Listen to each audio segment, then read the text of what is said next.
ప్రభుత్వం ఇచ్చేటువంటి అప్పు రైతు దాంట్లో 30% సార్. 70% అప్పులు ఈరోజు బయట తెచ్చుకున్నటువంటిది ఈరోజు ప్రభుత్వం కూడా అంగీకరించినటువంటి విషయమే సార్. ఈ పరిస్థితుల్లో ఆ రైతాంగాన్ని ఏ రకంగా మనం ఆదుకోబోతున్నాం? రుణాలు మాఫీ చేయడం, మంత్రి గారు వినాలి సార్, ఇదొక సూచనే సార్. రుణాలు మాఫీ చేయాలి, అదనంగా రుణాలు మంజూరు చేయాలి, లేదంటే వెంటనే పంట నష్ట పరిహారాన్ని అందజేయాలి. ఇంకా సార్ ఇప్పటికే ప్రకటించినటువంటి ఇన్సూరెన్స్ ఒక్క అనంతపురం జిల్లాకే 600 కోట్ల రూపాయలు ప్రకటన సార్. ఇది కేవలం ప్రకటనలతో మభ్య పెట్టడానికి ప్రభుత్వం చేస్తున్న ప్రయత్నమే సార్. ఇది ఈరోజు ఇంత కష్టం, ఇంత తీవ్రమైన కష్టాల్లో ఉంటే వీళ్ళు చెప్తున్న సమాధానం ఏంటి సార్? కేంద్రం 300 కోట్లు ఇవ్వాలి, మనం 300 కోట్లు ఇవ్వాలి అనేటువంటిది. ఏం మీ 1,00,000 కోట్ల బడ్జెట్లో అనంతపురం రైతుకు అడ్వాన్స్గా 300 కోట్ల రూపాయలు ఇవ్వడానికి మీకు మనసొప్పడం లేదా? ఆ 300 కోట్ల రూపాయలు కేంద్రం నుంచి తెచ్చుకుని సర్దుబాట్లు చేసుకోవడానికి మీ నిబంధనలు అంగీకరించవా? ఏం కారణాలు చెప్పి మీరు ఇట్లా వాయిదాలు వేస్తున్నారని నేను అడుగుతున్నాను సార్. సార్ ఈరోజు ఈ కల్లిబొల్లి మాటలతో మోసం చేసేటువంటి ప్రక్రియలు మానుకోమంటున్నాను సార్. ఈరోజు ఆ రైతుల్ని ఏ రకంగా ఆదుకోవాలి, దీంట్లో నామోషి పడాల్సినటువంటి అవసరం లేదు సార్. సార్ ఈరోజు రైతుల పరిస్థితి ఎట్లా ఉంది సార్? తానేమో రైతు నిన్నటిదాకా 10 మంది కూలీలను పెట్టుకున్నాడు, ఈరోజు ఆ కూలీలతో పాటు పోవాలంటే అతనికి నామోషి వచ్చినటువంటి పరిస్థితి. ఆ రైతు ఇంట్లోనేమో తిండి లేదు, బయటకెళ్ళి పని చేసుకోలేడు. వాళ్ళకు పరిష్కారం చూపమని కోరుతున్నాను సార్. ఈరోజు ప్రభుత్వం చెప్పాల్సింది, పోయిన ఒక్క సంవత్సరమే ఒక్క జిల్లాలోనే అనంతపురం తీసుకుంటే 3,000 కోట్ల రూపాయలు నష్టం వచ్చింది. మీరిచ్చే 600 కోట్ల రూపాయలు ఇంకా రాలేదు, వచ్చేది ఏ మూలకు సరిపోతాయి. మళ్ళీ ఇప్పుడు కష్టం వచ్చింది, మళ్ళీ ఇప్పుడు కరువు వచ్చింది. ఏ రకంగా ఆదుకోబోతున్నారు అనేటువంటిది నేను చెప్తున్నా.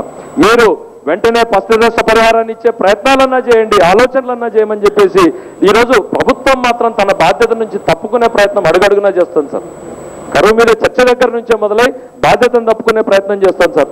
ఈరోజు బోర్లన్నీ ఎండిపోయినాయి సార్. తాగునీటి అవసరాలు విపరీతంగా పెరిగిపోయినాయి. వీళ్ళు ఇచ్చింది ఎంత సార్ ఈ స్టేట్మెంట్లో? తాగునీటి అవసరాల కోసం గ్రామీణ వ్యవస్థకు 10 కోట్లు, అర్బన్కి 10 కోట్లు. ఏ రకంగా ఈ ప్రభుత్వం దీన్ని సమర్థించుకుంటుంది సార్? నిన్నగాక మొన్న జరిగినటువంటి అనంతపురం ఒక్క DDRCలోనే అన్ని పార్టీల సభ్యులు కలిసి ఏకగ్రీవంగా ఒక్క జిల్లాకు తక్షణ అవసరాలకే 10 కోట్లని, అంటే ఒక్క జిల్లా పరిషత్ సమావేశంలో ఇచ్చిన తీర్మానం, ఒక్క జిల్లాకు తక్షణ అవసరాలకు సరిపోయే 10 కోట్ల రూపాయలు మీరు ఇచ్చి రాష్ట్రం మొత్తాన్ని కూడా ఉద్ధరిస్తున్నాం, మీరు చూసుకోకండి అని చెప్తే దాన్ని సమర్థించే స్థితిలో ఈ శాసనసభ్యులు ఉంటే దీన్ని ఏ రకంగా భావిస్తారో వాళ్ళు ఆలోచించుకోవాలనేటువంటిది నేను చెప్తున్నాను సార్. ఈరోజు కనీసం ముందు నష్టం అంచనా వేసే పరిస్థితులకి బయలుదేరండి అని నేను చెప్తున్నాను సార్. ఈ సంవత్సరం కూడా మా రైతులకు ఇప్పటికే 1000 కోట్ల రూపాయల నష్టం జరిగింది సార్ పెట్టుబడుల రూపంలో. ఆ ఒక్క జిల్లా రైతుకి, ఈ రైతుల ప్రతి రైతుకి ఏ రకంగా మనం ఆదుకోబోతున్నాం అనేటువంటిది మనం ఆలోచించాలి. ఇప్పుడు ప్రభుత్వం 50% ఏరియాలో మేము విత్తనాలు వేశామని ఏదైతే చెప్తున్నారో ఆ వేసిన పంట ఎంత నిలిచింది అనేటువంటిది కూడా ఈ నివేదికలో ఇచ్చింటే నేను సంతోషించిండేవాడిని సార్. ఎందుకంటే ఆ పంట కూడా దాదాపు ఎండిపోయిన పరిస్థితిలో ఉంది సార్. ఆ నష్టానికి మూల్యం చెల్లించమని చెప్పేసి, ఆ నష్టానికి ఖరీదు కట్టి మీరు వాళ్ళకి చెల్లించమని చెప్పేసి ఈ ప్రభుత్వాన్ని డిమాండ్ చేస్తున్నాను సార్.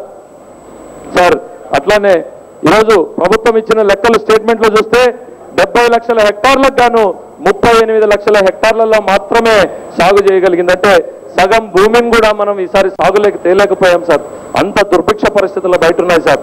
ఆ సగం భూమిలో కూడా మనం కనీసం ఇంతవరకు ఏం చేశామో ఎంత మేరకు ఉందనేటువంటి ప్రయత్నం చేయలేదు సార్. అది వ్యవసాయం మీద వీళ్ళకి ఎంత మమకారం ఉందో బడ్జెట్ కేటాయింపులు చూస్తేనే అర్థమైపోతాయి సార్. ముఖ్యమంత్రి గారు మాకు చెప్పే మాటలకు బడ్జెట్లో కేటాయింపులకి ఏ రకంగా పొంతం లేదు. ఈ రోజు వీళ్ళు ఇచ్చిన కరువు సాయం ఏ మూలకు సరిపోదు. ఎంత సార్ మొత్తం ఒక్కసారి ఈరోజు వీళ్ళు ఇచ్చిన స్టేట్మెంట్లో 78 కోట్లు 80 కోట్ల రూపాయలు 80 కోట్ల రూపాయలు కేటాయిస్తే దాదాపు 1000 మండలాలు పైగా ఈరోజు కరువులో విలవిల్లాడుతుంటే 1100 మండలాలు, మండలానికి 5 లక్షలు 6 లక్షలు వస్తే ఏ మూలకు సరిపోతుంది సార్ ఈ సాయం? ఏ రకంగా మీరు ఈరోజు రైతుకి ప్రత్యామ్నాయ ప్రణాళిక విత్తనాలు ఇవ్వడానికి ఇస్తారా, లేకపోతే సాగు చేసుకోవడానికి ఇస్తారా, మళ్ళీ దుక్కు తినడానికి ఇచ్చుకుంటూ ఖర్చులకు ఇస్తారా, తాగునీటి అవసరాలు తీర్చడానికి ఇస్తారా? 6 లక్షల రూపాయలు ఎన్ని గ్రామాలు సార్? గ్రామానికి 10,000 20,000 రూపాయలు ఏం చేయబోతున్నారు అనేటువంటిది ప్రభుత్వాన్ని నేను అడుగుతున్నాను సార్. ఈరోజు వ్యవసాయం ఈ ప్రభుత్వం వచ్చిన తర్వాత మాటలు పెరిగినాయి సార్, రైతులకేమో వ్యయం పెరిగింది, సాయం తగ్గింది. ఇది ప్రభుత్వానికి తెలుసుకోవాల్సినటువంటి డెఫినేషన్ సార్. అగ్రికల్చర్లో ఈరోజు ఆ మంత్రి గారు ఇక్కడ లేరు సార్, అన్ఫార్చునేట్ సార్. ఎందుకంటే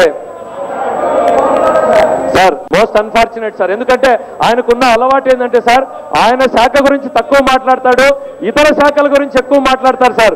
ఈ రోజు కూడా అదే జరిగింది సార్. ఆయన శాఖ గురించి అంతో ఇంతో ఆయనకు సంబంధించిన శాఖ గురించి వస్తే దానికి సంబంధం చెప్పడు సార్. సార్, అర్ధాకలితో అర్ధనగ్నంగా ఉన్న వారి కష్టాల గురించి మాట్లాడమంటే మా గుడ్డలిప్పుతామంటాడు సార్.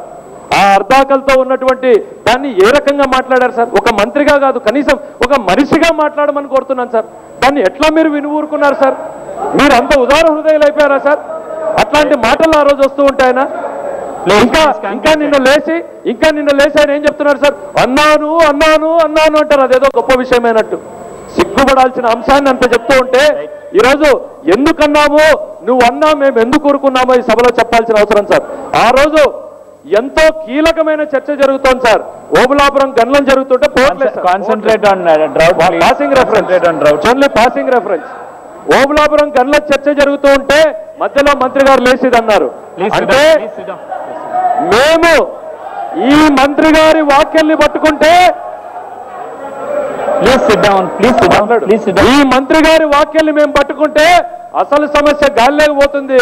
కాబట్టి మా నాయకుడు పదే పదే చెప్పాడు, మీరు ఎన్ని అవమానాలు చేసినా, ఎన్ని అసభ్యంగా మాట్లాడినా అసలు సమస్యల కోసం పట్టుబడతామని. అందుకే మేము ఆ రోజు ఎత్తలేదు అన్నటువంటిది మీ ద్వారా మంత్రి గారికి సభ దృష్టికి పరిచయం చేస్తున్నాను సార్. ఈరోజు వచ్చారు సార్ మంత్రి గారు, మళ్ళీ రిపీట్ చేయడానికి కూడా నేను చెప్తున్నాను సార్. ఈయన వాటాల గురించి, అకౌంట్ సెటిల్మెంట్ గురించి మీరు పోరాడుతున్నారా సార్? అది మంత్రి గారు స్వీయ అనుభవంతో చెప్తున్నారని మేము అనుకోవాలా సార్? ఈరోజు sir concentrate on drought. Yes sir, topic లెక్క వస్తున్నాను సార్. పల్లె కన్నీరు సార్, పల్లె కన్నీరు తుడిచే ప్రయత్నం చేయమంటున్నారు సార్. పల్లె కన్నీరులో ఓ కుమ్మరి అయింది. ఓకే సార్, ఎంత అయింది సార్? 50 minutes అయింది. Because a lot of other speakers also have given the name of Telugudesam. Parle sir. No, you adjust yourself, I don't mind. Sir, దయచేసి తమరు magnanimous గా ఉండండి సార్. మీ ప్రాంతంలో రైతులు, మా ప్రాంతంలో రైతులు ప్రతి ఒక్కరు కూడా actually it is 2 hours, మీరు 5 hours అడిగినారు, we have allowed 5 hours. ఆ 5 hours ప్రకారం వస్తుంది. సమయం అనేటువంటి దానికి కరువు లేదు సార్. దయచేసి తమరు magnanimous గా ఉండండి సార్. రైట్ సార్, పల్లె కన్నీరు పెడుతుంది, ఆ పల్లె కన్నీరుని తుడిచే ప్రయత్నం చేయబడుతున్నాను సార్. ఓ కుమ్మరి ఓ చేనేత కార్మికులను ఈరోజు వీళ్ళ పుణ్యమాన్ని పూర్తిగా సంక్షోభంలోకి నెట్టేశారు సార్. నెట్టడమే ప్రవృత్తిగా పెట్టుకోండి సార్ ఈరోజు ఈ ప్రభుత్వం. సార్, ఈరోజు మా ఉరవకొండకు వస్తే చూపిస్తాను సార్, ధర్మవరంకి వస్తే చూపిస్తాను సార్. ఈరోజు చేనేత కార్మికుల బతుకులు ఎంత చితికిపోయినాయి అనేటువంటి సార్. వాళ్ళకి మామూలు రోజుల్లోనే పూట గడవడం కష్టంగా ఉంది సార్. వారం రోజులు కష్టపడితే ఒక చీర తయారు కాదు, చీరకు 40 రూపాయలు రోజు కూలి కూడా రాదు సార్.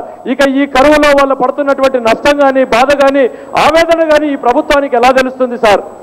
కనీసం ఆ ప్రయత్నం చేయమంటున్నాను సార్. మీరు ఇచ్చినటువంటి స్టేట్మెంట్ ఏంటి సార్? కనీసం చేనేత కార్మికుల గురించి కానీ, చేతి వృత్తుల గురించి కానీ ఒక్క మాట మాత్రకైనా దాంట్లో మీరు మాట్లాడే ప్రయత్నం చేయలేదే. మీకు మనసు ఉందనుకోవాలా, మనసు లేదనుకోవాలా, మీకు ఆలోచన కూడా లేదనుకోవాలా?